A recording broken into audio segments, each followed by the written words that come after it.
जब किसी रनर को 100 मीटर की दौड़ जीतनी होती है तो उसकी दौड़ से पहले की प्रैक्टिस केवल 100 मीटर की नहीं होती।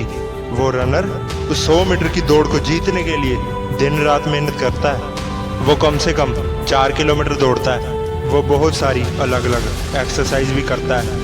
वो अपनी डाइट पर, अपनी हेल्थ पर पूरा ध्यान देता है। वो अलग अलग मौसम में दौड़ता है, थकने के बाद भी दौड़ता है, टूटने के बाद भी दौड़ता है, चोट खाने के बाद भी दौड़ता है, क्योंकि उसको पता है कि उसकी जीत के लिए संघर्ष ज़रूरी है।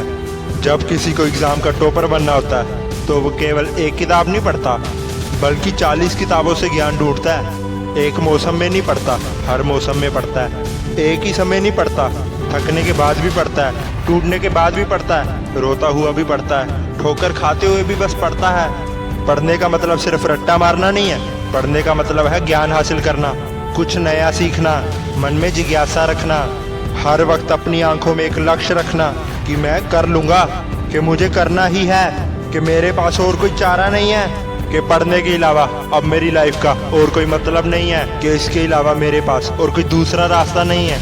जबकि तुम्हारे पास ऑप्शन है, तुम्हारे पास रास्ते हैं अपने टाइम को वेस्ट करने का, मोबाइल पर फालतू की चीजें देखने का, खुद के सपनों को खुद ही तोड़ देने का, बिना जरूरत आराम करने का और उस आराम को गहरी नींद में बदल देने का, क्योंकि तुम्हें अपनी जिम्मेवारी का एहसास नहीं है। अरे तुम पर जिम्मेवारी है अपनी जिंदगी को बेहतर ढंग से जीने की, लेकिन फिर भी तुम्हें इसका एहसास नहीं है। जिस दिन तुम्हें अपनी जिम्मेवारी का एहसास होगा ना, उस दिन तुम्हें अपने आप पर पछतावा होगा और उस दिन तुम्हें अपने आप पर रोना आएगा और उस दिन तुम्हारे लिए 18 घंटे पढ़ाई करना कोई बड़ी बात नहीं होगी। तुम ऐसा समझो कि ये तुम्हारी जिंदगी का आखिरी मौका है कुछ कर दिखाने का। अगर तुमने ये मौका गवा दिया तो बाद में फिर तुम्हें पछताना होगा, फिर से तुम्हें जीरो से स्टार्ट करना होगा।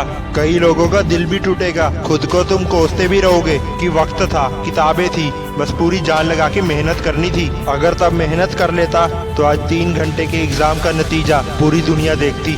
लेकिन इसके लिए तुम्हें उस रनर की तरह 10 गुना ज्यादा मेहनत करनी होगी। तुम्हें वक्त की कदर करनी होगी, क्योंकि अगर तुम वक्त की कदर करोगे तो वक्त भी तुम्हारी कदर करेगा। तो बस अब टॉपर वाला पागलपन लाओ अपने अंदर, रनर वाला जुनून लाओ अपने अंदर। 18 घंटे बस पढ़ना है, ये जिम्मेवारी लाओ अपने अंदर। इसके अलावा चैनल को सब्सक्राइब करने की जिम्मेवारी भी तुम्हारी है। तो मिलते हैं एक और नई मोटिवेशनल वीडियो के साथ, तब तक के लिए जय हिंद, जय भारत।